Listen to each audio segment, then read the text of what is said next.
Class 12th का जो geography है उसमें 5वां चैप्टर है प्राथमिक क्रियाएं, है ना। और प्राथमिक क्रिया के अंतर्गत आज हम जानेंगे हस्तांतरित कृषि की क्या विशेषता है। कृषि तो अनेक प्रकार से होते हैं, लेकिन हस्तांतरित कृषि है निर्वाह कृषि के भाग। अब उसकी क्या विशेषता है वह जानते हैं।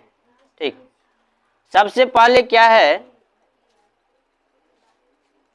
इसमें वनों को काटकर तथा आग लगाकर कृषि भूमि प्राप्त की जाती थी, जिससे जली हुई राख उर्वरक का कार्य कर सके।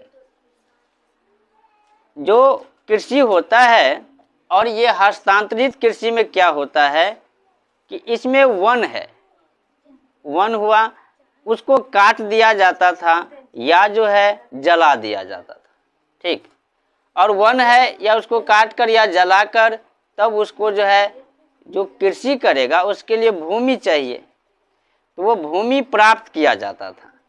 अगर जल गया तो उसके जो राख बच जाते थे तो वो उर्वरक के काम आते थे, है ना।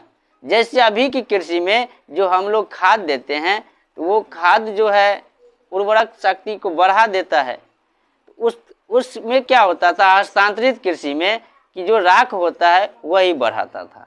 ठीक, तो सबसे पहले क्या विशेषता है, इसमें जो भी वन है वन को काटकर या जलाकर कृषि योग्य भूमि प्राप्त किया जाता है।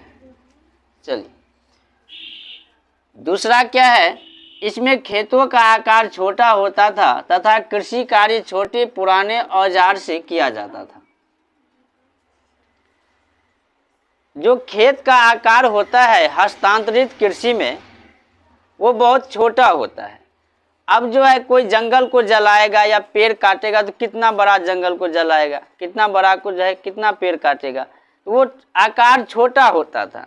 और जो पुराने तरीके के औजार थे जैसे कोदाली हो गया, फावड़ा हो गया, लकड़ी, इस सब से जो है कृषि की जाती थी।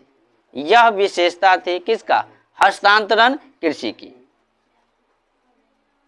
किसका, तो हस्तांतरण कृषि की दूसरी विशेषता थी कि खेत का आकार बहुत छोटा होता था और पुराने औजार से जो है कृषि कार्य किया जाता था। चलिए, इससे आगे क्या है देखते हैं। इसमें 3 से 5 वर्ष तक कृषि भूमि में खेती की जाती थी। इसके बाद उर्वरता समाप्त हो जाती थी।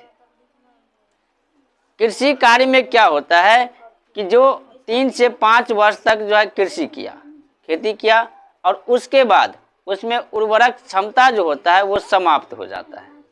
यानी कि उर्वरक क्षमता जब समाप्त हो जाता है तो वो ज़्यादा से ज़्यादा दिन तक कृषि नहीं करते थे, मात्र 3 से 5 वर्ष तक जो है उस पर कार्य किया जाता था। आगे क्या है, कुछ वर्ष बाद कृषक पुनः पहले वाले कृषि क्षेत्र पर कार्य करने आ जाते हैं और यह चक्र चलता रहता है। अब यहाँ पे जो है मान लो 3-4 साल किया, ठीक, यहाँ पे अब उर्वरक क्षमता जो है समाप्त हो गया, फिर दूसरे जगह गया, वहाँ पे 5 वर्ष किया, तब तक जो है यहाँ की जो मिट्टी होती थी पुरानी अवस्था में आ जाता था, तो यहाँ पे फिर कृषि करने के लिए आ जाते थे, यानी दोबारा जो है एक ही भूमि पर आ जाते थे। लास्ट में 5वां क्या है, इसमें प्रति हेक्टेयर उपज बहुत कम होता था। जो प्रति हेक्टेयर उपज होता है वो बहुत कम होता था हस्तांतरित कृषि में। एक काफ़ी बड़ा क्षेत्र कम लोगों को भरण पोषण कर पाता था, यानी बहुत बड़ा क्षेत्र था, उसमें उपज इतना कम होता था कि बहुत कम लोग ही अपना भरण पोषण कर पाते थे। यह थे हस्तांतरण कृषि की विशेषताएं।